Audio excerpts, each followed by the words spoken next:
Well, hello and good day, everyone. Thank you for joining us today for another webinar.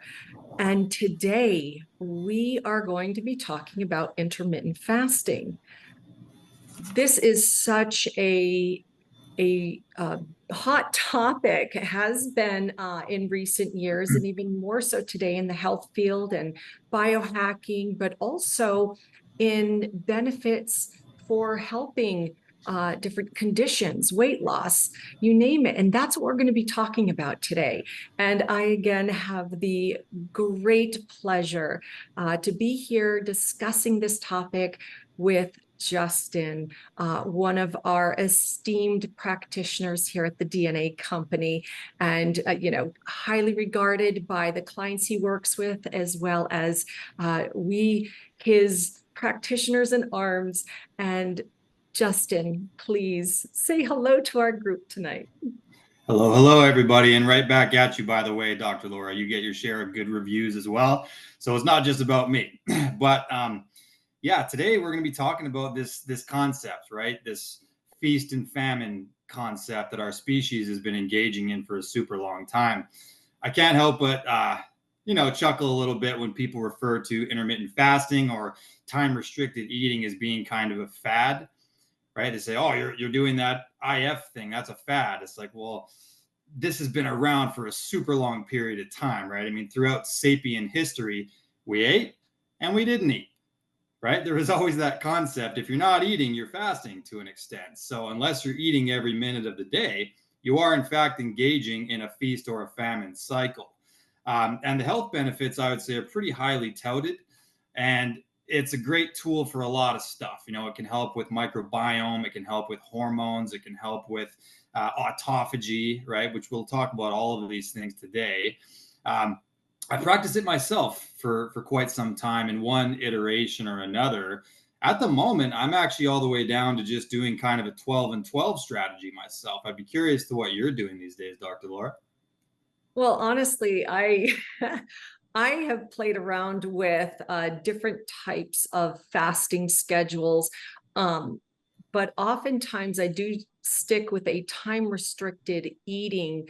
And before I dive into some of the things that I do, I would like to describe and explain the difference between the two. It's like we're using these terms, and sometimes people, might have an idea, but not really understand the difference. And I'll tell you that there is even some wiggle room for the definitions of what these two actually encompass within the functional medicine field, biohacking, and in general.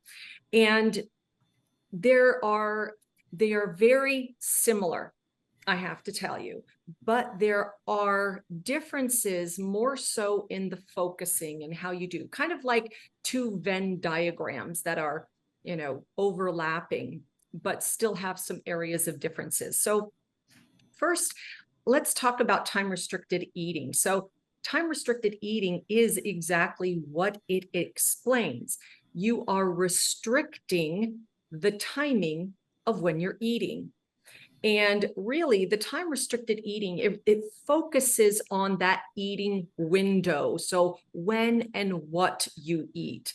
Now, I do have to say, both of these things do have a scientific basis. There are benefits in each of them.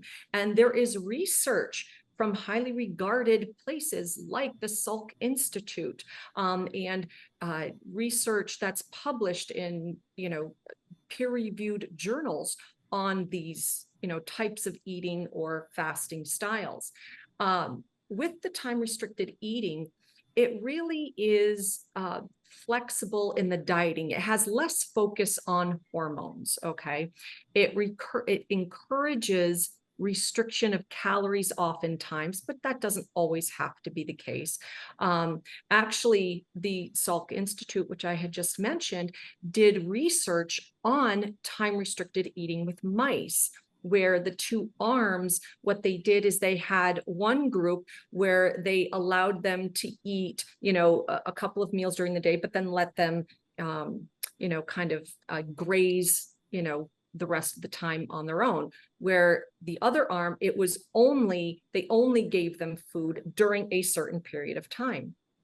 And yes, they did show benefits, some weight loss in the arm of where they only restricted their eating within a certain window as compared to those who kept eating. And there were other markers that, showed health benefits.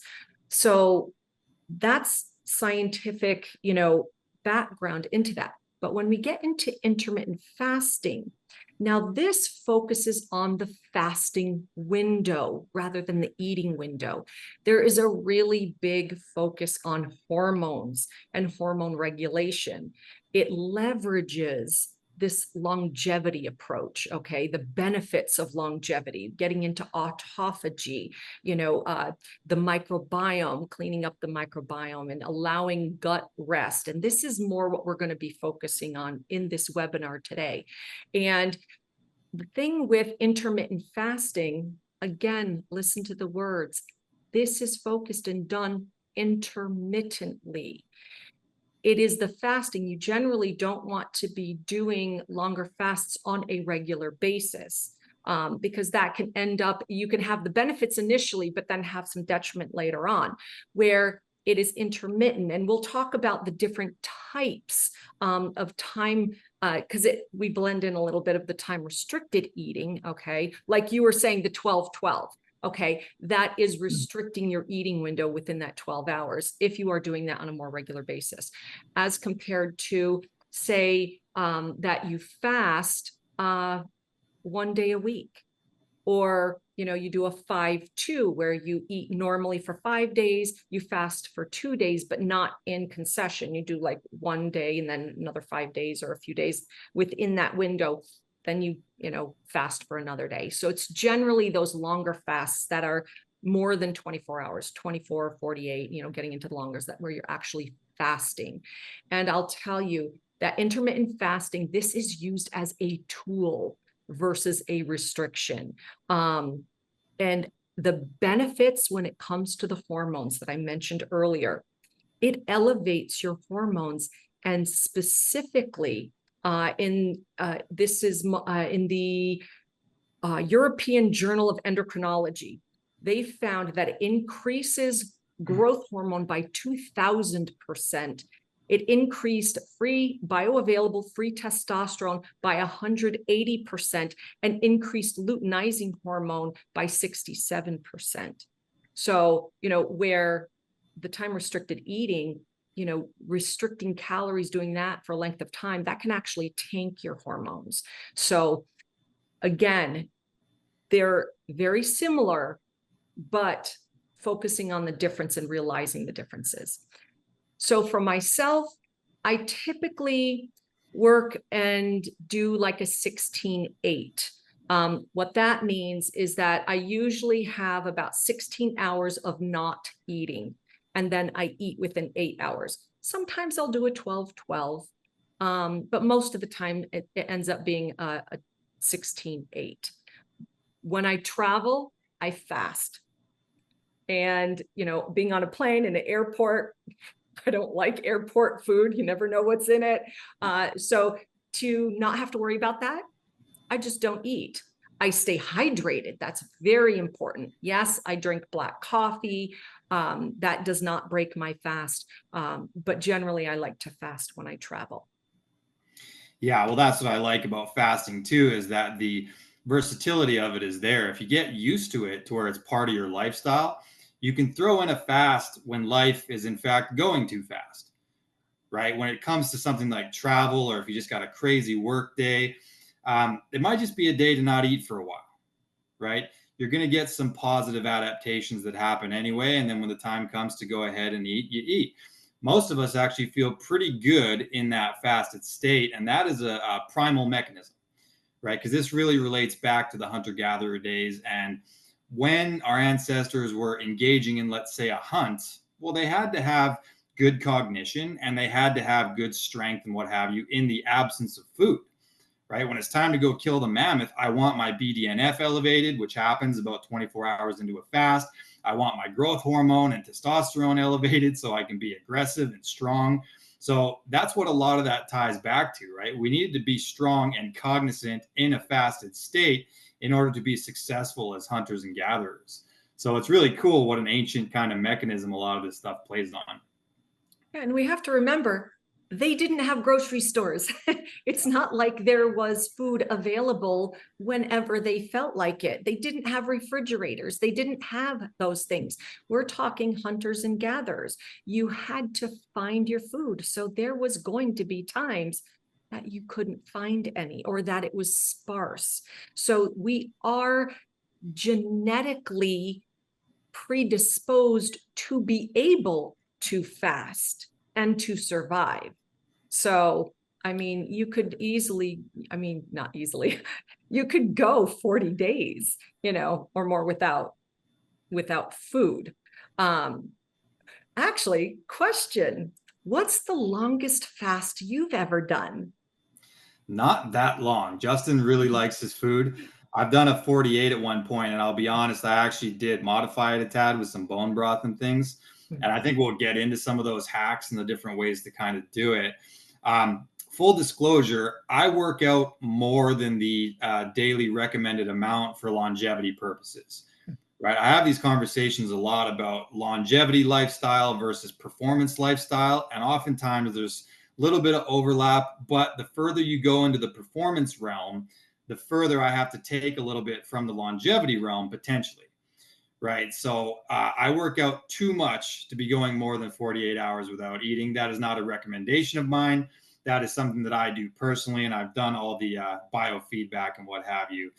So 48 hours. Justin still got his training wheels on with that one, but I do fast every day as far as the time restricted eating, and I've done that in a lot of ways. I've done 16 and 8.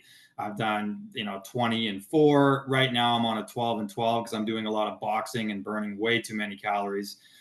What about you? Have you done some crazy ones in the past? Actually, I have. Yeah. The longest fast that I've done is 8 days. And now, granted, it was not a water fast. I did have coffee. I had to have my caffeine, but it was black coffee. No, I did not every day, but on some of the days I did put some butter in it. So I had the fat, which does not break my fast. Okay. I actually followed, I kept a journal, and I had my Keto Mojo to test my my glucose and my ketone levels, and to look at that GK index to see, being in ketosis. And I tracked that. I did that like 4 times a day. I would check in with myself, that mindfulness of my body. How did I feel mentally, physically, any physiological symptoms, good, bad, or otherwise, mood, all of these different things. I kept track through all of that. And it was really amazing. And actually, I mean, I'm going to kind of throw this out there, but maybe we could even do some sort of fasting challenge in the future. I think that would be really cool. But I would love to see in the chat for people, how long have you ever fasted? And I see Scott threw in 3.5 days, but pop in the chat if you've ever fasted before, and if so, for how long? So getting back to some of the ancient origins of fasting. When we're talking about intermittent fasting, obviously, we've already discussed this is not a modern phenomenon. It has been practiced for millennia across various cultures and religions. Actually, ancient Greeks like Hippocrates believed that the healing power of fasting, he's the one who said all disease begins in the gut. He saw that association. And also many religious practices, like in Islam with Ramadan, Christianity, Buddhism, these all incorporate fasting as some sort of spiritual exercise.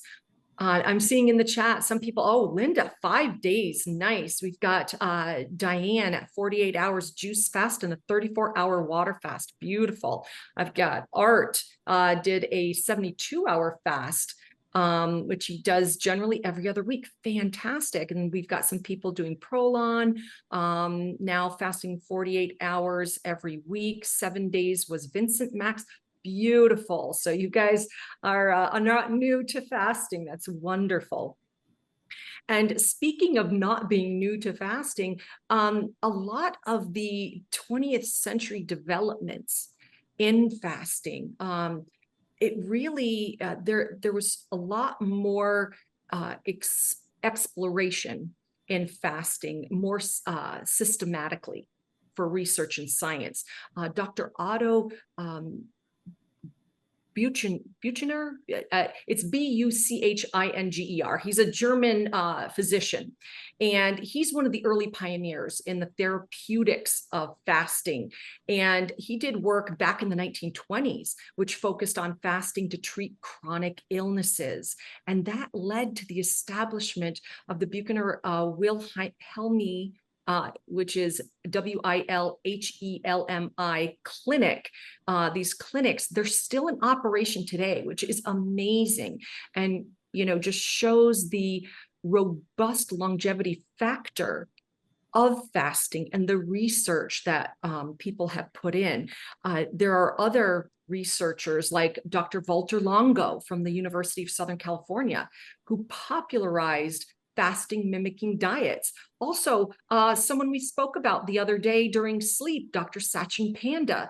He's done research at the Salk Institute, and he really brought attention to time-restricted eating as a very powerful method of circadian rhythm optimization. So this really taps into so many different areas of benefits systemically that,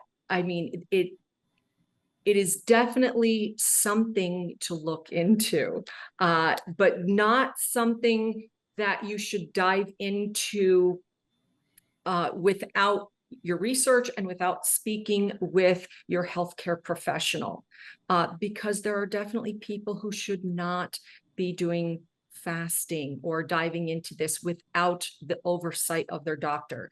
Women who are pregnant, breastfeeding, people who have any type of medical issues when dealing with food, people who are maybe bulimic or anorexic, or have that a detrimental mental association or trauma with food. I do not recommend diving into intermittent fasting. So there are some other popularized people who have really made fasting important, or put that spotlight on it in the biohacking field, in functional medicine. So people like Dave Asprey, he wrote the book Fast This Way. I actually read that book years ago when it came out and did his challenge. And that's kind of what got me started into doing the longer fasts. There's people like Dr. Jason Fung. He wrote several books on the subject, specifically in relation to chronic conditions and cancer. And he actually created the fasting method. People like Dr. Mindy Peltz. Kashif did a summit, hosted the summit with her, Fast Like a Girl, which is one of her books that focuses on how women should be fasting and how it is different than men, and the hormones, not just women in their menses years, but those of peri and post-menopause, that there are nuances when it comes to fasting. Also, like people like Ben Greenfield and Dr. Peter Attia, who wrote the book Outlive, they have wonderful information on fasting. So those are definitely, highlights that this is definitely not a new area of research. Agreed. Agreed. I think that we do have a poll as well to see what you guys have been doing with regard to your fasting. Do we have that poll handy here?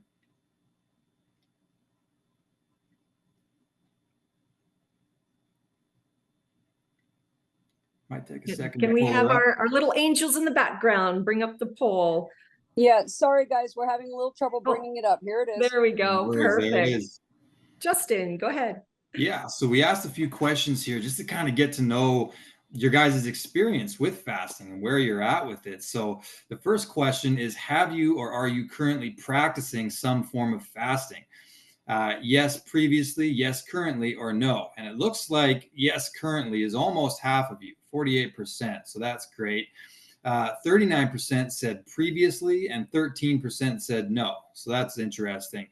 And hopefully, you know, by the end of this webinar, you're armed with all the info that you will require to make such a decision. The second question is, if you have previously practiced or are currently practicing, what type of fasting have you tried and are doing? So IF, intermittent fasting, has about 58% of you, time restrictive eating, 36% of you, and other 6%. And we would love to see that in the chat as well, the details of how you guys have been getting after that one. Okay, so the third and final one, what are your goals for learning about or practicing fasting? And check all that apply. Good 58% of you are looking for weight loss / management, 36% chronic condition management, spiritual practices, 5% of you, great. Fitness and exercise purposes, 26%, inflammation, 52%, and that's related to weight loss, right? A lot of these things have some overlap. Gut health as well, 47% of you, and other would be that 5%. Once again, by all means, put that in the chat so we can check it out. So that's pretty well what I expected, right? People are using fasting for health purposes, for spiritual purposes, for weight loss purposes, microbiome purposes.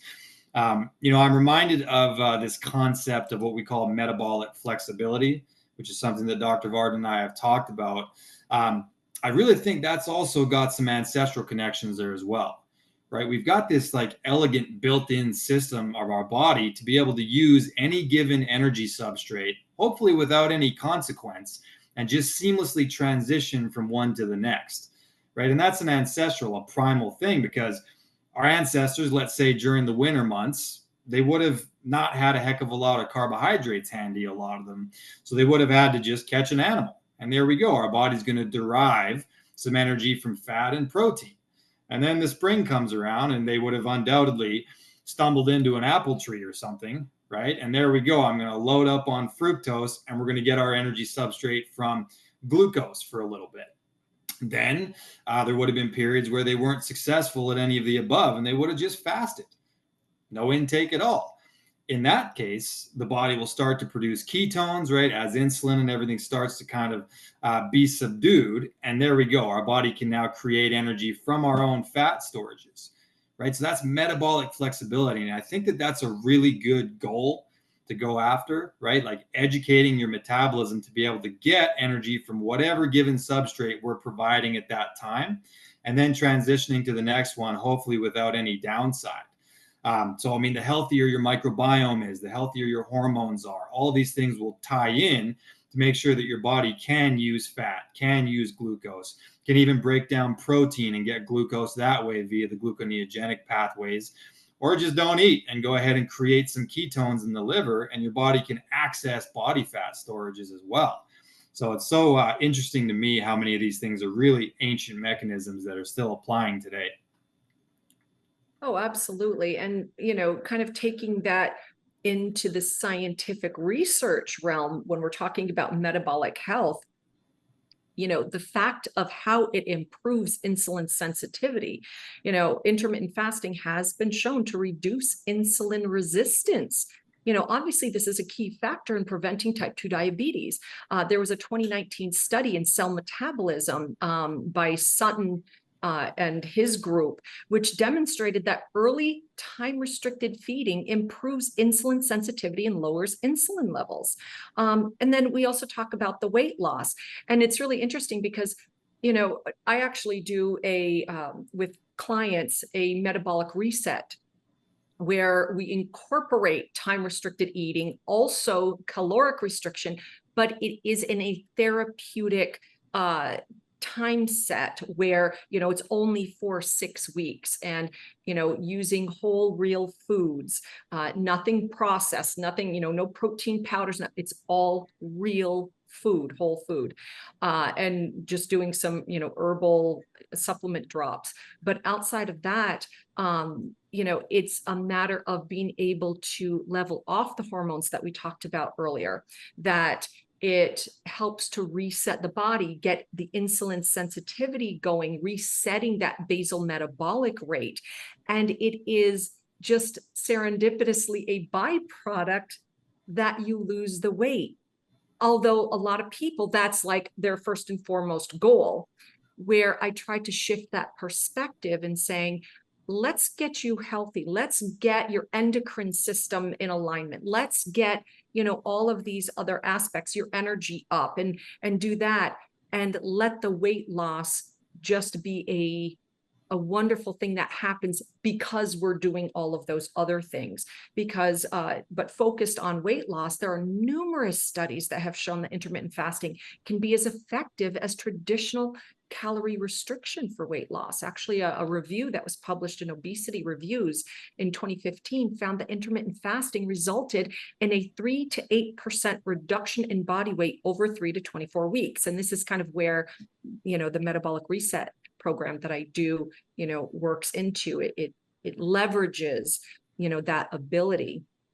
So what other benefits or issues that you incorporate intermittent fasting with your clients to work off of? Yeah. So, one of the ways I describe fasting is I say that food is information, right? And sometimes it's really beneficial to give our body a break from yesterday's information before we go ahead and pile today's on. It kind of allows your body to work through it.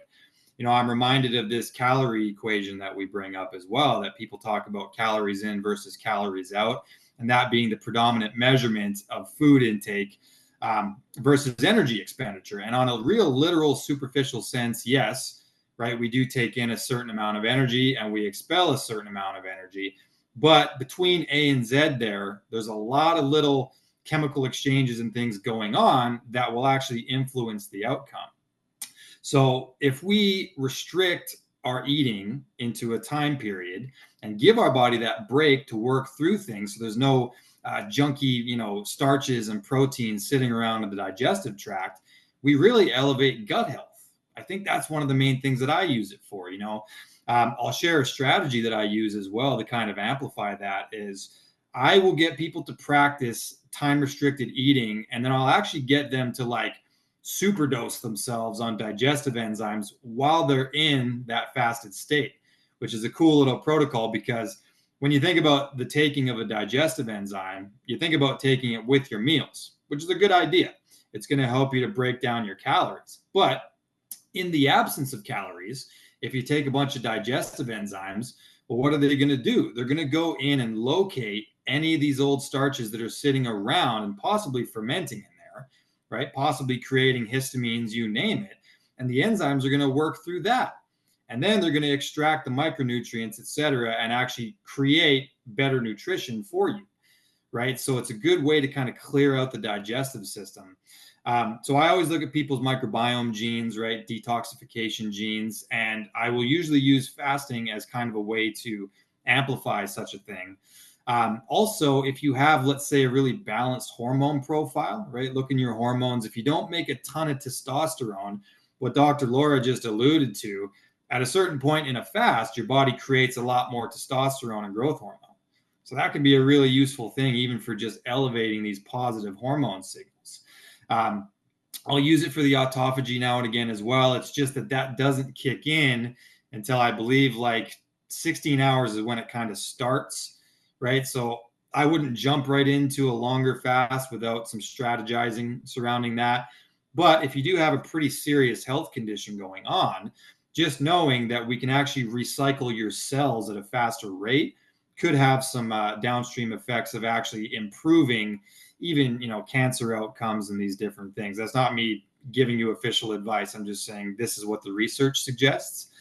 So it depends on the health condition, right? But I think just giving your body a break in the first place really helps to ramp up a number of these processes, and it's great. Yeah, and it really depends on what is your goal.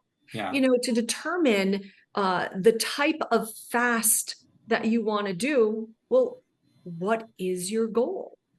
Some people who have issues, real bad gut issues, as you had alluded to, with the changes in the microbiome with fasting, that can really starve out some of those pathogenic species, help to upregulate, and grow some of the more beneficial, kind of do a little clean out, with the autophagy, that's, yeah, it does take a little bit longer for the autophagy to happen, but the fact of clearing out these old worn out cells, clearing out these old worn out mitochondria to help with energy.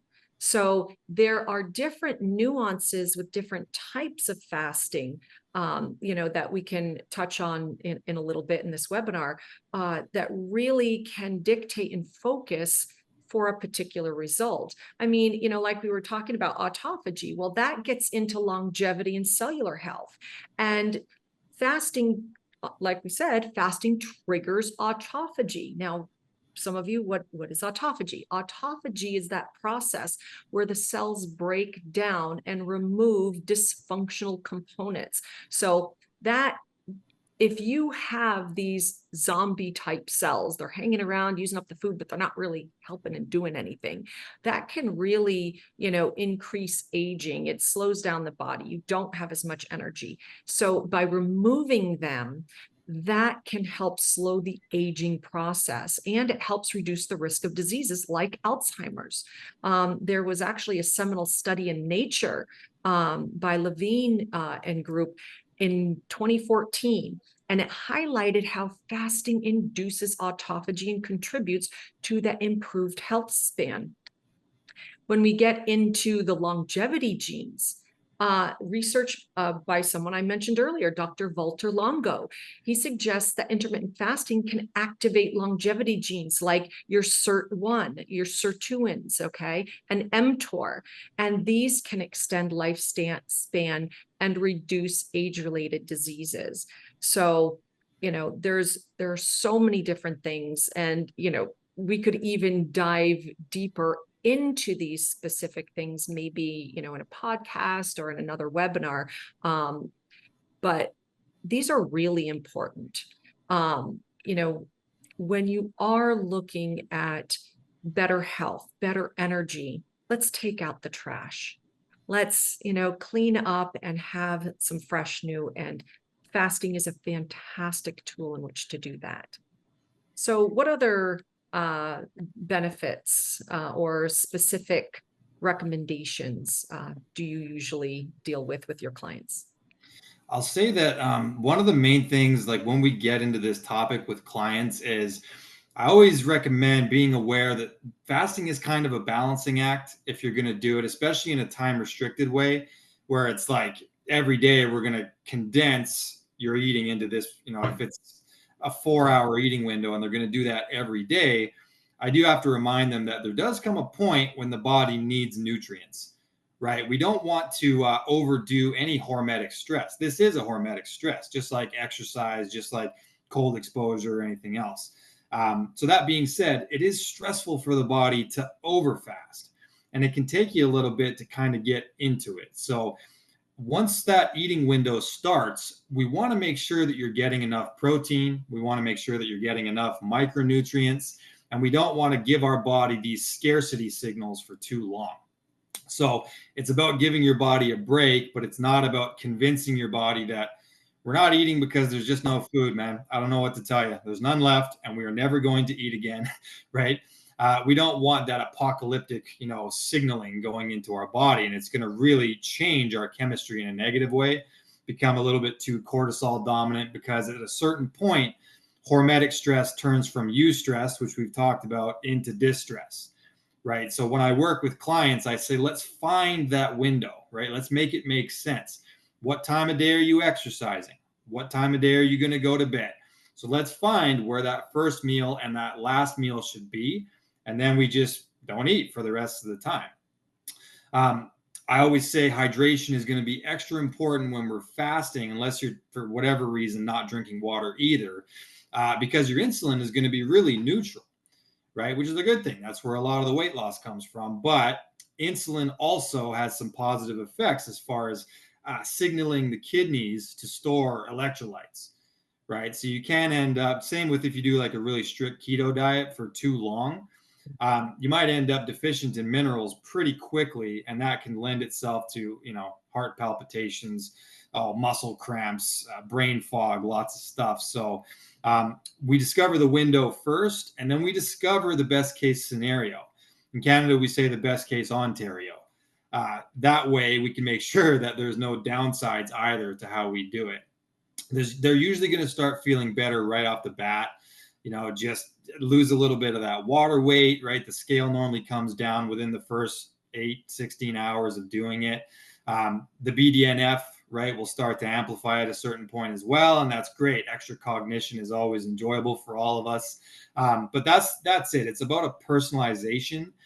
OMAD, for example, being one meal a day, could be right for someone who's very overweight, for a period of time.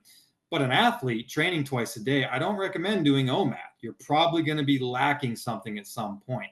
So I work with the genes, I work with kind of where they're at, and then we figure out the protocols from there. What do you do? Do you have like any differing strategies when it comes to that? Well, working with clients, it's what is their focus? What are their goals? But I will say there's always the aspect of their mood and behavior, that psychological, emotional aspect, connection to fasting, especially if they're new to it. There's that fear like, oh my gosh, if I don't eat, within 5-6 hours, I'm going to die. Or, they start focusing on food. It's almost that reverse psychology. When you say to restrict in some way, they're like, they want even more. So the preparation for a fasting is very, very important. Setting yourself up for success, having someone, remember, don't start anything like this or dive into this, without some sort of oversight or discussions with your, healthcare practitioner, coach, someone, because there's also that aspect of accountability. What do I do? Asking the questions, having that support. I think for a successful fast, no matter what that happens to look like, that being able to do the research, to be comfortable and to be prepared, but also have someone to lean in on, to do a quick text or a call, or, do it as a group, hey, what are you feeling? Are you okay? What do I do? To have that support is really, really important, and I love the fact that once they start getting into it, once they start feeling the benefits, having the inflammation go down, like within 24 hours, they can start feeling that.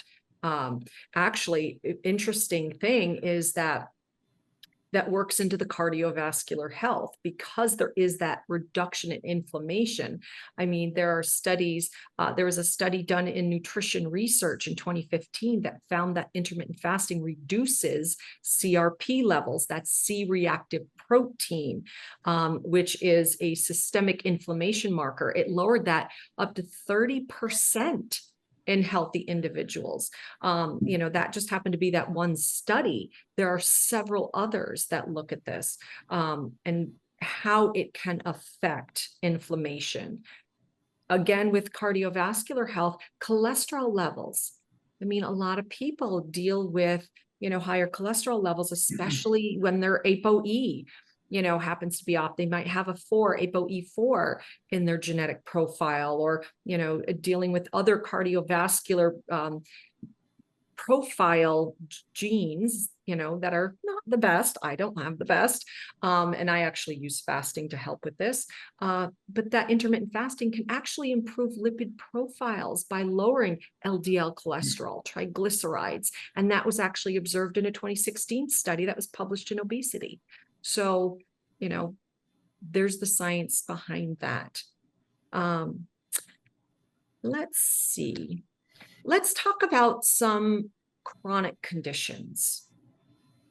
Have you worked with any clients with, say, cancer or other severe gut issues or chronic conditions? And what did you do to help them with incorporation of fasting? Yeah, I definitely have. I've worked with a number of cancer patients. Autoimmunity in general is pretty common now as well, and that's usually tied back to gut health. There's a lot of connective tissue there between just gut wall permeability and autoimmune stuff, be it Hashimoto's or eczema, on and on, arthritis. So with fasting, especially if I'm going to recommend a longer fast, I really have to meet them with where they're at if they're a cancer patient, because a lot of them are already really friggin' underweight, and I want to be aware of that with cancer patients. However, there is a lot of literature that would suggest that it helps a ton once that autophagy does kick in, right? Because the cancer cells kind of have nothing to feed off of. And at a certain point in a fast, this is normally the longer fasts, your liver stops producing IGF-1. And it really helps your body to just counteract the growth signal, right? Because if these cells are growing and we really limit mTOR and we encourage something else called AMPK, AMP kinase, it's your cells get this signal that we need to start clearing oxidative stress and different things. So I think it's an effective strategy. It's just, once again, if they're already really underweight, I would probably do more of a bone broth, time restricted eating. There's other things that I would do in that case to make sure that they stay nourished. But for sure, autoimmunity, right? I use intermittent fasting all the time to help just clear out the microbiome. And I'll typically pair that with bone broth, glutamine, colostrum, BPC 157, something to really heal the gut wall as well. And it's amazing because every gut health strategy that we implement thereafter, be it, fermented foods or apple cider vinegar, HCl, prebiotics, probiotics, enzymes, here we go. All these things, they work so much better once we've already corrected that gut wall issue. So fasting with something to restore that is awesome, and it works really, really well. I've had funny anecdotal things with clients where I ask them to start fasting and we go over it, and they're like, man, my acne cleared up. They're like, I had acne for like 10 years and it's just gone. Like, what happened? And I'm like, man, it's probably the improved detox. It's the improved gut health, because there's a really big connection there as well.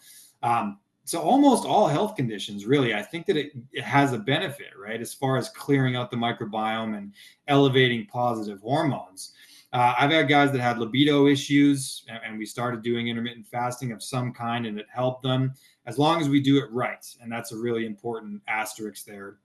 But yeah, a lot of success with it for sure. I just always bear in mind that we need to pay respect to that balancing act that is fasting. If you go overboard and you have a low libido, you're probably going to actually decrease it that much more, because now your body's like, there's really no reason at all to have offspring. There's not even any food available, right? I'm not going to grant this person testosterone so they have a high sex drive when we can't even feed ourselves, right? So there's a lot of nuances to it.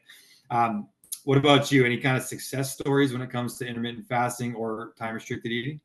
Yeah, actually, it was funny that you had mentioned about the acne, because one client in particular, I remember she had bad eczema, and we started incorporating that. And that's not why we were incorporating it. We incorporated it for something else.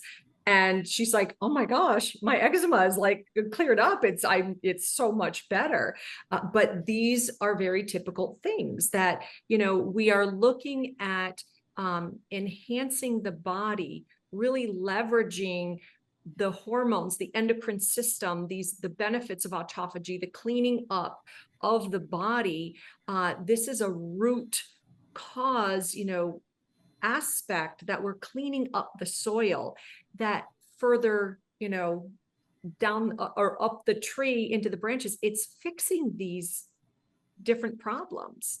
And, actually getting back to the cancer aspect, I'm glad you had mentioned the IGF-1, the insulin-like growth factor, because that was actually one of the focused genes and molecules that was measured in a study, a 2015 study in stem cell by Cheng, where they actually highlighted how fasting enhanced the effectiveness of cancer treatments by protecting normal cells and targeting cancer cells. And they looked at that insulin-like growth factor being reduced, that risk of certain cancers. Really interesting study. With chronic conditions, if you out there, our audience, who's live right now, or when you're listening, on replays, if you have a chronic condition, I know I've said this before, I want you to consider and think about fasting, not jumping in alone. Work with a healthcare practitioner. But if this is something that you want to incorporate and leverage the knowledge of your genes, of your DNA, DNA 360, and the other tests that we happen to offer, it is really important to be followed, to know where you stand, to know who you are as a whole person, your background, your labs, what you do for work, what toxins are you exposed to look at everything, as well as thinking about incorporation for fasting. And this is part of what we do at the DNA company. And we actually happen to have a program, our precision program, that offers this very specialized, personalized work with you, looking at all of this. And if we have our CEO in the background, I would love to have her tell you a little bit about that and how this can help, especially if you have chronic conditions. Hi, Dr. Varden. Yes, I'm still here. Oh, thank you. Good. You guys are doing a great job. This is really interesting. So yes, we are still allowing people into precision. We've not got very many slots left. But yes, it is for people with chronic conditions. It is for complicated patients. It is for people that have tried a multitude of things and have not been able to get themselves to that end point that's so important to them, to support longevity, to support wellness, to reverse aging. I mean, there's a lot of things that it does. We deal with people. In fact, we're taking 2 more families into the beta between now and the end of the year. And we only have a spot for 3 more kids. So anyone under the age of 18, if they're over 14, they can come into meetings with their parents as supervisors, or their guardians as supervisors. Anything under that down to age 8, the guardian has to be involved the entire time. So precision is different, right? It's not just running your genetics. It's to do a multitude of testing based on your current condition, based on what's happening to you. So if it is something that you want to find out about, the process is very simple. You send an email to ceo@thednacompany.com. We will send you an intake and have you fill that out. And then you'll be interviewed by 3 of our practitioners in a panel where we'll go through for about an hour. And it doesn't cost you anything to have your intake. All this is free. And it allows us to really kind of delve into what's happening to you and provide a solution, if we have one, if you're a fit, right? If we're a fit for you and you're a fit for us. So that's what precision is. And it's getting a lot of good press in our functional medicine contemporaries. about what we're doing and how we're doing it. So if you guys want to have an intake, CEO@dnacompany.com. Thank you so much. Thanks, you guys. Enjoy the rest of your webinar. Thank you. So before we hop over to question and answer, I think I would like to take a little bit of time just to go over the different types of fasting. Okay. So I'll start off. So for intermittent fasting, and like I was talking about at the top of this webinar about intermittent fasting and restricted time restricted eating. We're going to focus a little bit more on the intermittent fasting, but there will be some overlap. So for example, one of the things that I said that I do most often that I incorporate is the 16-8 method. Now, this involves fasting for 16 hours each day and eating all meals within an 8-hour window. So, for example, if you finish your last meal at 8 p.m., you wouldn't eat again until noon the next day. Normally, I do I don't end, or I end, or I hope try to end around 6 o'clock.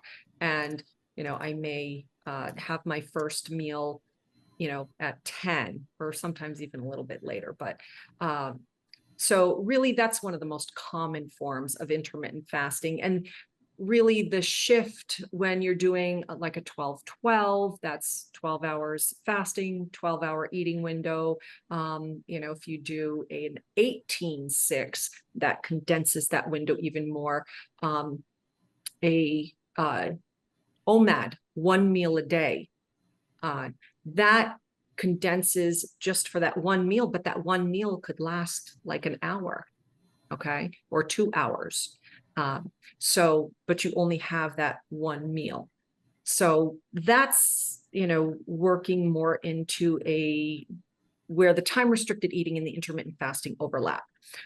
So Justin, what's another type of intermittent fasting that you want to share? I know a lot of people also do this alternate day fasting, right? And it's like, it's a little bit more on the extreme side if you're going to do it for the full 24 hours, right? Because you would eat normally, quote unquote, for a day. And then the next day you would do a full 24 and then eat normally in a full 24. I know people who've done that. I would say that's a little bit far on the hormetic stressor, side of things. So it's not necessarily something I recommend unless you're really a seasoned veteran at it. A lot of people, they'll do their normal eating schedule and then they'll just pick a day, a Saturday or a Sunday or something, and they'll just do a full 24 then. Really, you can do a lot of combos of strategies as well, right? So like myself, I eat in a 12 and 12 condensed window. That's pretty much almost every day, but one day a week, I actually disrupt that so the body doesn't get used to it. So I'll just eat as soon as I get up. And then some days I'll do a 24, right? So that's actually 3 strategies that I'll actually implement because that way my body doesn't get too used to a rhythm.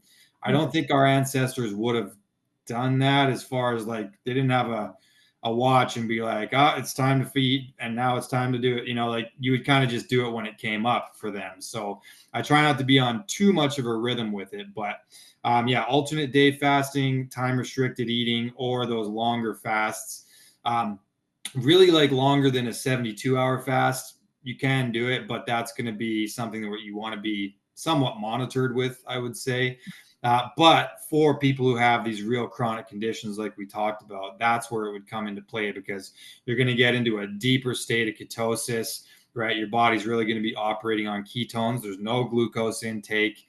And that's where you're going to get some serious weight loss happening and different things. So longer fasts, and then there's just kind of this combo of strategies. Those are the main ones. Another one that people may not be as familiar with is a 5-2 diet. And in this approach, you eat normally for 5 days of the week and restrict calorie intake to about 500 or 600 calories on 2 non-consecutive days. This allows for some caloric intake on fasting days, and it does differentiate it from total fasting. But this could be like an introductory type way of working into that fast, starting to take baby steps into getting your body more metabolically flexible, getting kind of used to not eating as much. So that's another way of doing it. There's also what they call the warrior diet. And this approach involves eating small amounts of raw fruits and vegetables during the day, and then eating one large meal in the evening, typically within a 4-hour eating window. And it's very similar to that 24 fasting pattern, like 20 hours of fasting, 4-hour eating window. So that's another one. Are there any others that we possibly have not mentioned? I mean, obviously there's the ones where you're actually doing, fasting for 36, 48, 72, and even working into the several days, which you need to prepare your body for.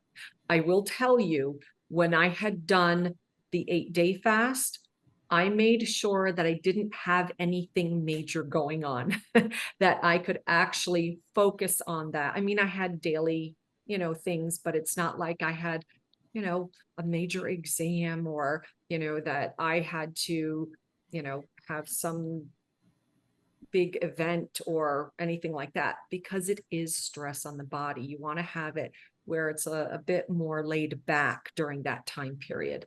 But are there any others you can think of that we may have missed? Yeah, the only other thing that would come to mind would be these modified fasts, right? Like you mentioned, having buttered coffee partway through a fast, and for you, it didn't, elevate insulin or blood glucose, so it didn't break it on that level. So you tend to get a lot of these fasting benefits. It's just that you're still taking in some calories to where it's not miserable. So it would be like modified fasts with these various hacks, right? Like sometimes if I'm going to fast longer than I want to, I'll use some essential amino acids partway through the fast, just so that my muscles still have something to work with, some kind of anabolic activity in there. The bone broths, the coffees and the different teas that you can do, autophagy tea, different people will use. So you can modify it as well. And what I would say is that if you are going to do butter in your coffee and use that as a fasting hack, that's when I would actually have a look at your genes and take a look, because if you have a really suboptimal TCF7L2 and a totally suboptimal ApoA2, if you have a lot of butter in that coffee, you might actually still get a bit of an insulin spike out of it. And then you might as well operate as though your fast has been broken at that point. It's still going to be delicious and fuel your hormones and do some good for you, but you're probably not going to get a ton of fasting benefits if your insulin goes up, right? So fat can actually cause that if your genes aren't totally laid out for it. But if they are, and you're set up for a ketogenic diet, yeah, have a cup of that in the morning and then go ahead and do your normal fast, and then don't eat a heck of a lot of starches and things during your eating window. You'll probably still lose weight and get a lot of benefit out of that as well. So I'd like to hop over to questions and the question and answer, and we'll bounce back and forth on this. Our first question is from Andrew, and he is asking, are there any genes that indicate whether fasting would be beneficial or detrimental to you? And yeah, I mean, there are definitely genes that can be associated or that play a role in fasting and the impact thereof. So I do have to say, though, that there's more than just the genes. That plays a part. That is one piece of the puzzle. There are a lot of other aspects that go into whether or not fasting would be beneficial or detrimental for you at the time, because there are definitely benefits, hands down, but it's that cost analysis, that the benefit ratio of, would some of the detriments at this point in time for you, how would that be? And that's where working with someone who looks at all of these puzzle pieces and can tell. But as far as genes that can actually impact and play a role in the fasting response, first one that comes to mind, FTO gene. This is the fat mass and obesity gene. It really It's associated with appetite regulation and energy balance. So any variance in that gene can influence your body weight, fat storage, any risk of obesity. It deals with the communication between gut and brain. Is that delayed communication? In regards to the impact on fasting, individuals with certain FTO variants may have a higher appetite and greater tendency to store fat, which could make fasting more challenging, but potentially more beneficial, especially when it comes to weight management and metabolic health. But we do have to keep in mind that these individuals may need to be cautious with extreme fasting, as it could trigger overeating during refeeding periods. There are others. Justin, you want to hop in with another gene that you're familiar with? Yeah, so I mean, for the most part, I would be looking at exactly what Dr. Varden said, the mood and behavior profile, and then the satiety signaling genes, right? So MC4R as well as FTO. If those are both suboptimal and you're, let's say, a high dopamine binder, you might have some issues with fasting. But again, that's not to say it's going to be detrimental to your health. It's just going to be friggin' harder to stick to for you. So that might be a person that we might go, okay, let's get some butter coffee going to still give you the fast, but you're going to be less hungry. Or some ketone esters, right? That's a really great hack for this as well. I do the 12 and 12, but I usually do take a shot of ketones at some point throughout the day. So I can still continue to get some of these benefits of almost being in ketosis, but I'm able to friggin' eat when it's time to eat as well. So that's always useful. Genetically, I'm usually looking for reasons to do it more so than reasons not to do it, because there's not a lot of indicators in your genes beyond what we just mentioned that I'm aware of as to why it would be detrimental to your health to take a break from food, right? If you sleep for 8 hours, you're eating in a condensed window because you didn't eat for 8 hours, right? It's just a matter of prolonging it for certain people. So I really look to just make it make sense for you and when you train and when you sleep, etc., more so than finding genes that would suggest there's a health issue that might come about. That being said, teenagers or younger, I don't recommend people that are still growing do a heck of a lot of fasting. Honestly, I think you should just eat breakfast. If you're in high school and you're a football player, eat when you wake up. Your body's still growing. People that are underweight, which I have had clients that are underweight, definitely I wouldn't say you should be restricting your calories in that manner. You should probably go ahead and eat. Or like Dr. Laura said, if you have a bad relationship with food and you look at it in a way that like you don't like to eat, and then I tell you, well, good, let's restrict your eating, that's probably a damaging piece of advice on my part, right? So there is little indicators in your genes as well with regard to PTSD, right? Anxiety signals that can be relative there. But in general, I think fasting on some level is for everybody. It's just a matter of personalizing it. And those specific individuals that shouldn't do it, I work case by case on those ones.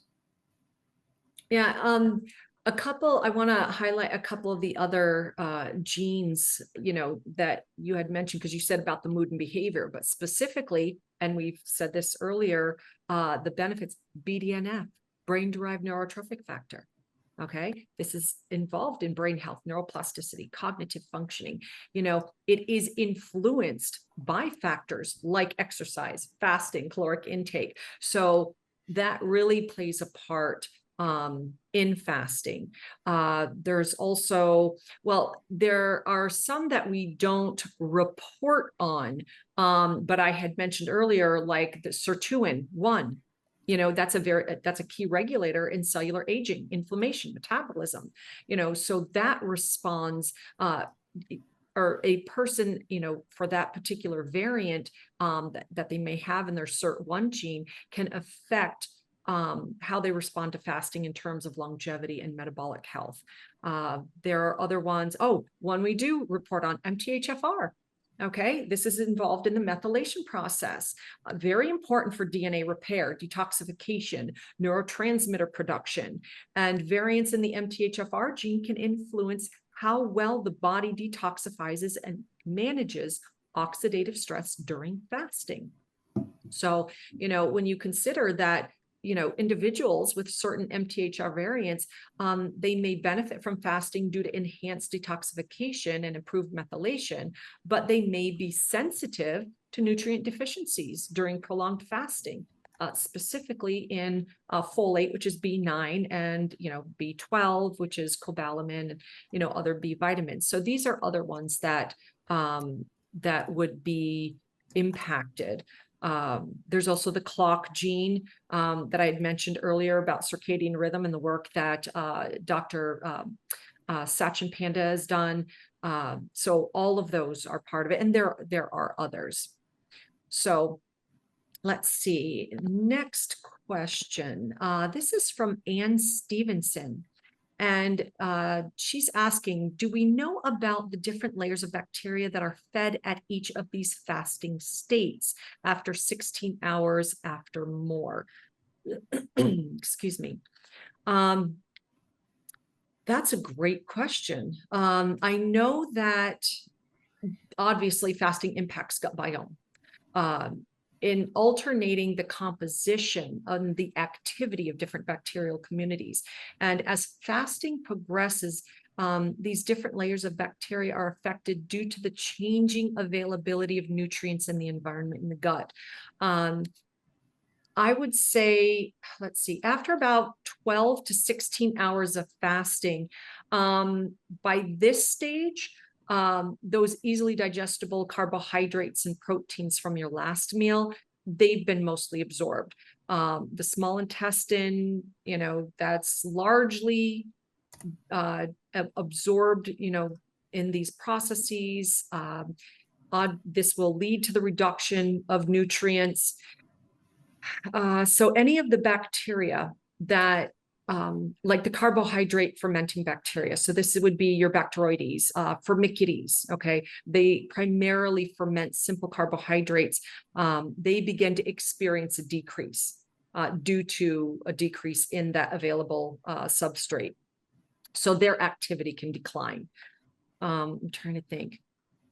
Since we have increased activity of mucus degrading bacteria, such like Akkermansia, mucinophilia, they start to break down the mucus lining as a source of energy, because Akkermansia is known for its role in maintaining gut barrier integrity and promoting anti-inflammatory responses. And its population may increase actually as fasting continues. There's also that shift toward fat metabolism. So as the body starts to transition from fat metabolism, that ketosis, bile acid levels in the gut can increase. And this can actually encourage growth of bile-tolerant bacteria like biophilia. So that's more like the 12 to 16 hour. I think once you start getting into the longer, like 18, 24 hour, this is where you have a depletion of glycogen and the initiation of that ketosis. So at this point, you have increase in bile tolerant bacteria that we've mentioned. They will actually start to flourish. However, an overgrowth of that bacteria has been associated with gut inflammation. So effects do need to be balanced in that. Then there's also growth of butyrate producing bacteria, because butyrate producing bacteria, such as those in the Firmicutes phylum, they can be positively affected by the reduced availability of the simple carbohydrates. And they are very crucial in maintaining gut health and can thrive due to the increased resilience on the fatty acids and fibers that were not fully digested earlier. And really getting into that 1-2 day fasting much further, you're really dominant in the ketosis. You have increased mucus degradation. So for this, that activity of the bacteria like Akkermansia mucinophilia, it further increases. You've got reduction in pathogenic bacteria that I had mentioned earlier. Trying to think. Really getting in further than that, it's just calming down and looking at the reduction of inflammation, those species that actually produce inflammation, like the proteobacteria. So that's as much as my brain is being stretched at the moment. So great question. All right. Dirk, wow, you've got some wonderful questions here. Okay, this one is kind of long. Let's see. Question in successive messages. Okay, it looks like he says he's confused about some interrelated concepts and how they work and interact. So intermittent fasting, 5-day water fast, or prolon fast, autophagy, mitophagy, etc. He says his understanding is that autophagy and mitophagy don't occur until the body gets into a survival mode state by recognizing that nutrition is not coming in and food is not available. Talking about survival mode. A little bit of understanding. Let me get down to where the questions are. So, is there any autophagy or mitophagy occurring on an intermittent fast or sleep, or how so? And then what's going on during intermittent fast and sleep to restore or repair the body? Do you want to jump in on that? And then we'll also go after some of these other questions that he has in here, because there's several questions. Yeah, definitely. So I would say that this process of autophagy, when it kind of kicks in, it has to do with the suppression of something called mTOR, right? Mammalian target of rapamycin. And that's something that happens when we take in an abundance of amino acids, right? It kicks on that anabolic response and your body creates mTOR. It's like a building pathway, right? So it signals anabolism in the body.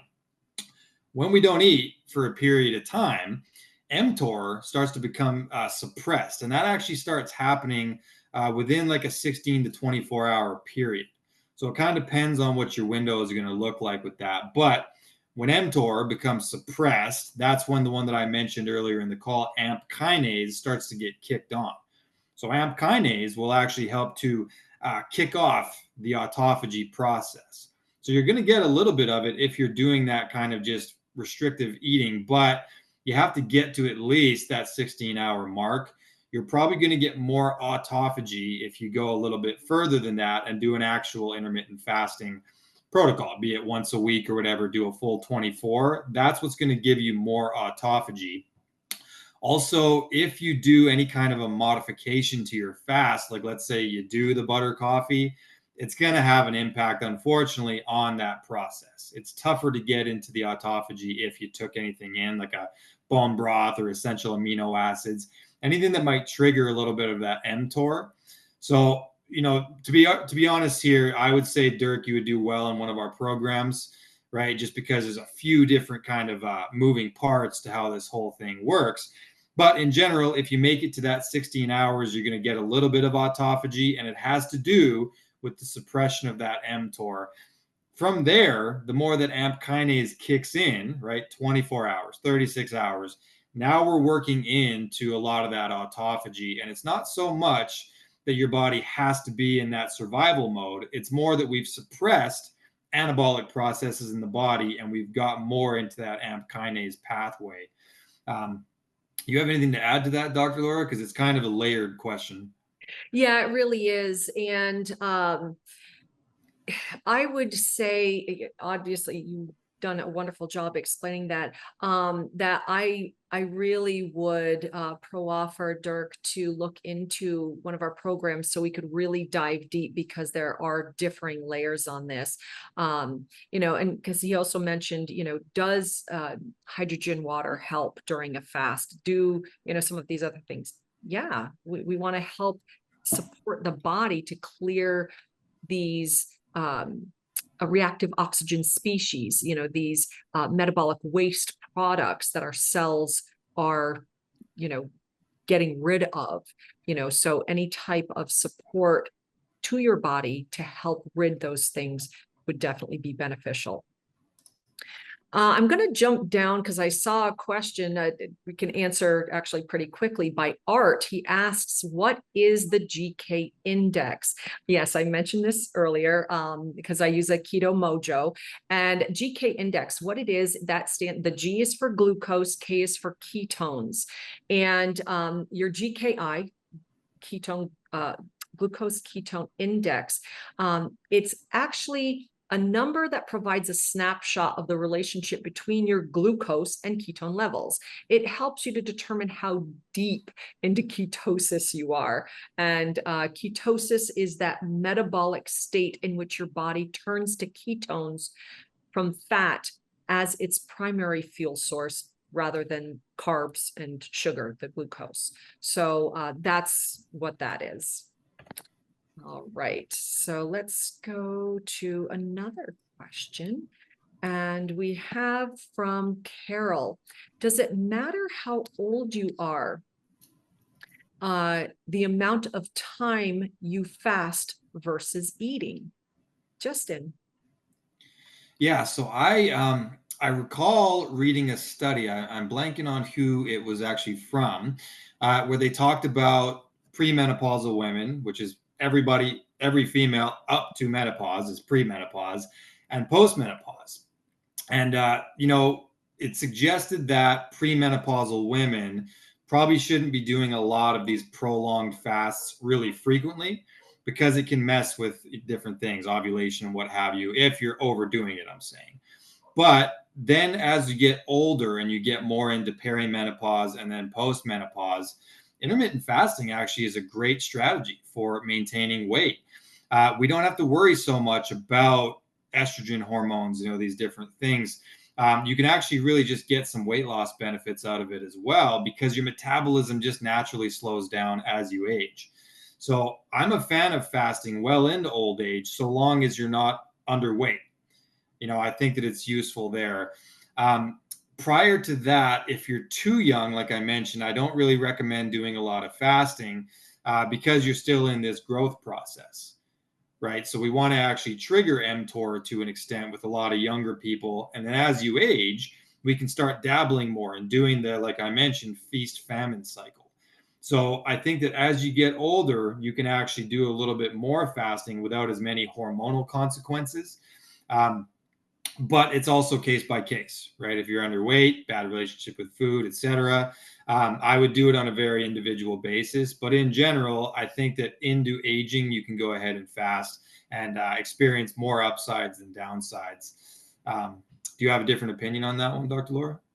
No, not really. I just wanted to mention that, especially in that younger crowd, that 20s to 30s, especially if they are looking at building muscle mass, that, and actually you can speak a little bit more into this, fasting, like in the morning when they're doing their workouts, to actually work out in a fasted state and to really leverage and work your protein intake on your heavier workout days. Do you want to just briefly, mention about how you do that? Yeah, so that is definitely nuanced because the good news about working out in a fasted state is that we are doubling up on those anabolic hormones, right? If I do some deadlifting and some squats and some kettlebell swings, the compound nature of that and just activating these androgen receptors in the body is amplifying sex hormones. And then the fasting is also amplifying some of these hormones like growth hormone and testosterone. So you are doubling up on that. Where you want to be careful with exercising in a fasted state is we can also double up on the hormetic stress component and possibly double up on the cortisol component, right? So if I'm going to recommend fasting and training at the same time, I recommend not doing it too far out from when you're going to break your fast, right? Like I wouldn't want to do a really intense interval training workout and then not break my fast for another 8 hours. Because you're probably going to send your body into some scarcity signaling at that point. It's going to say we're really broken down. Where the heck are the amino acids? We need to rebuild here. But if you train and then you eat 2-3 hours later, you're going to get a lot of these benefits, and then ultimately replenish. Your body's going to replenish its glycogen. That's what it wants to do. It's going to get the amino acids that it needs to kick in the anabolic processes, and you're going to be okay. So it's kind of the time and the type of the workout. There's a difference between going for a jog and doing the most, sadistic leg day possible, right? These are very different workouts. So I recommend, if you're a beginner, to do more of a yoga or go for a walk or something. If you're going to dabble in fasted exercise, then as you become a seasoned veteran in both exercise and fasting, now we can start to play with it a bit. You can do a bit of cardio. You can do a little functional weight training session, but also be really intuitive. Are you hungry now? Are you really hungry now? If so, it's time to friggin' eat. So just time it properly. And that's something that I would recommend a training, a program actually with, because I would want to look at that and know what your experience level is with both of the above before I would make a blanket recommendation on that. So jumping over to a question from Trudy, she's asking, how does fasting help hormones? Does fasting help raise or reduce any female hormones? And will fasting help reduce the 4 and 16 alpha hydroxy hormones, especially if someone has poor versions, or they are making more of those metabolites? And okay, so yes, fasting does help hormones. It helps with the regulation and the balancing of those hormones. And yes, they can help raise one of the hormones that I had mentioned first off, that European Journal of Endocrinology, that the luteinizing hormone was increased by 67%. Free testosterone increase 180%. So this is obviously very important. Insulin is directly impacted because it helps reduce the levels of insulin. This helps to reduce the risk of conditions like PCOS, polycystic ovary syndrome, which is linked to insulin resistance.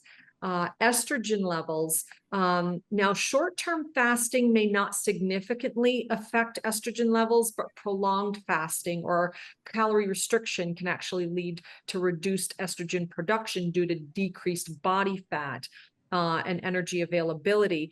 But it can also help with that balance. I actually had some benefits with balancing my hormones when I did, that time restricted eating, calorie restriction, when I did my metabolic reset.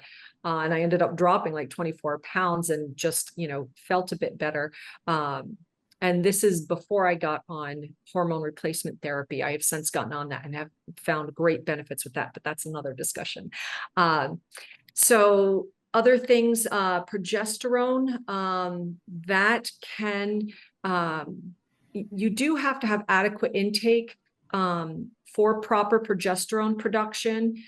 Severe fasting or caloric restriction may reduce progesterone levels, which can lead to menstrual irregularities. But again, it depends on where are you right now, and it depends on the type of fasting. Cortisol, there's another one. That stress hormone can actually increase during fasting, especially prolonged fasting, or if the body perceives fasting as a stressor, which Justin had spoken about earlier. So these are aspects that, yes, you have the spectrum of which they can be attenuated, okay, increase, decrease. So this is another reason why you should have and be followed by a healthcare provider when you dive into, bigger fasts like that. All right, so our next question, Diane. What is the target benefits of fasting longer than 2 days? Justin, I know you've already touched on this already. Yeah, so fasting has kind of these stages to it, right? So there's this is what happens at 0 to 4 hours. It's kind of an anabolic phase. Your body's still working through the food that you just took in. Insulin's still a little bit up, so it's kind of anabolic. Once we get past 4 hours, between let's say 4 and 16, more of a catabolic phase, right? And your body is kind of starting to deplete glycogen and glucose, what have you. Then, as we get into more of the 16 to 24-hour phase, your body's going to start to get into ketosis, right? And anywhere thereafter, your body's really going to start to get into ketosis. So, 2 days in, you're at about a 48-hour mark. You're going to be pretty deep into ketosis at that point. You just completely suppressed all macronutrient intake for 48 hours, right? So at this point, your liver is creating ketone bodies, and it should be targeting your body fat storages to provide your body with ATP energy at that point. So, autophagy, like we've talked about, that should be kicked in at that point as well. And really, you're just kind of cruising. Usually your BDNF has been amplified at that point. So that's really what it is. You're in a pretty prime fat loss stage, I would say, of fasting. Once you get past 72 hours, I mean, that's more of a therapeutic, cancer starvation type of a fasting. So I would say you're still just in those ketosis benefits at that stage. And it's up to you how much longer you want to go after that. You're getting some pretty serious benefit, though, at that point. Yeah. I've got a couple of questions, one from Cheryl and Vicky, but they are similar. So I'm going to kind of answer these together, because Cheryl asked, what about stress if someone has hypothyroidism? And Vicky is asking about how intermittent fasting could adversely affect someone with a thyroid issue. So yeah, let's talk about thyroid, the possible adverse and benefits of intermittent fasting on thyroid health. So talking about adverse effects of intermittent fasting on thyroid health, the T3, okay, this is triiodothyronine,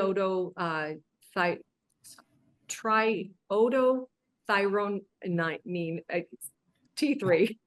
I know, it's like T3. mouth words, yes.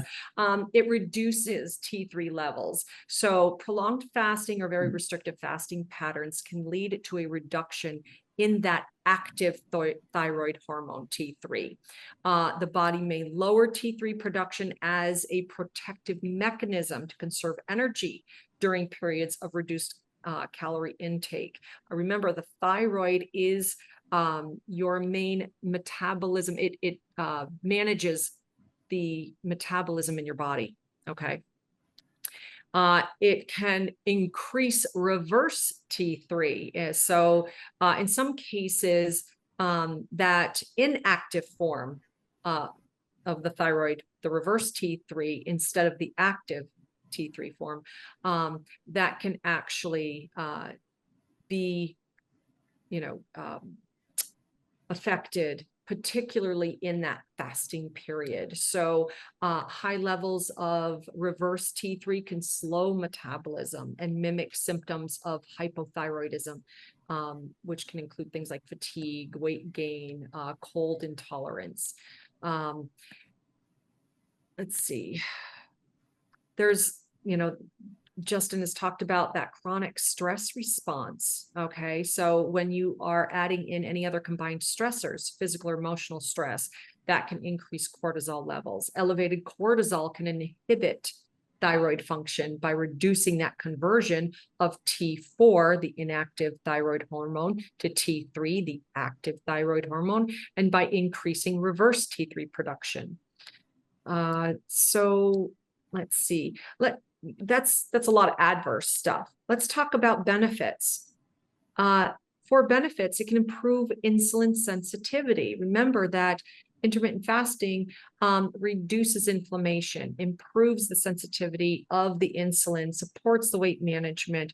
It really is a benefit for that overall metabolic health, which is directly and positively impacts thyroid function. With the reduction in inflammation, for people with autoimmune thyroiditis, these types of conditions like Hashimoto's, intermittent fasting can help reduce that systemic inflammation and potentially improve thyroid function over time. But again, you really need to have someone be following you, looking at your labs, looking how you're doing to be able to course correct as necessary. So, there's benefits and challenges with this, but overall, if dealt with and honed specifically, purposefully, and intelligently, it is helpful for thyroid problems. There's something I wanted to interject, backing up when we talked about fasting. One thing that we haven't mentioned that I really think is important: how to break a fast. I personally,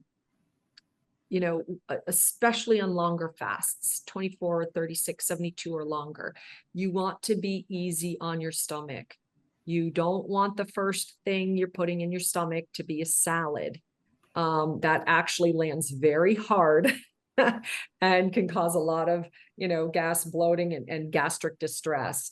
I personally like to ease into it with a bone broth, something light, easily digestible, that's just easy on the digestion.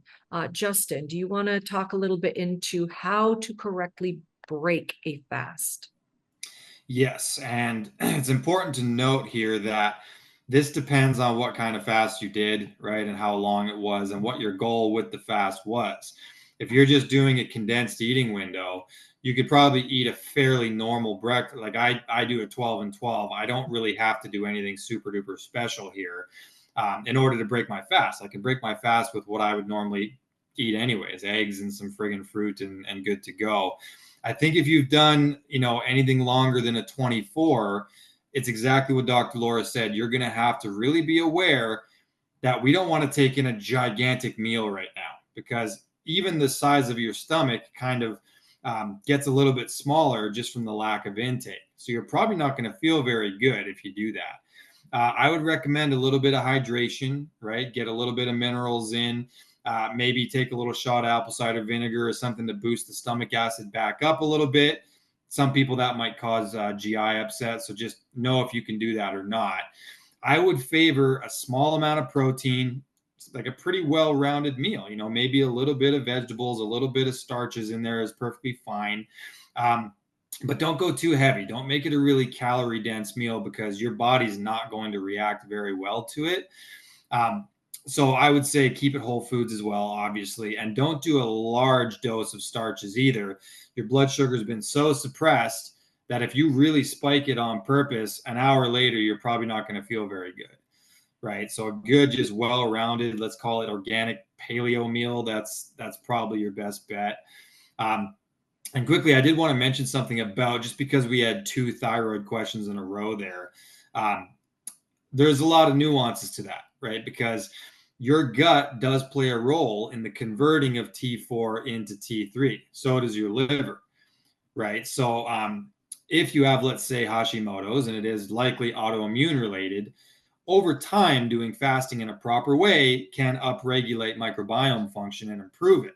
So downstream, that might have some really positive effects on your thyroid, your thyroid output.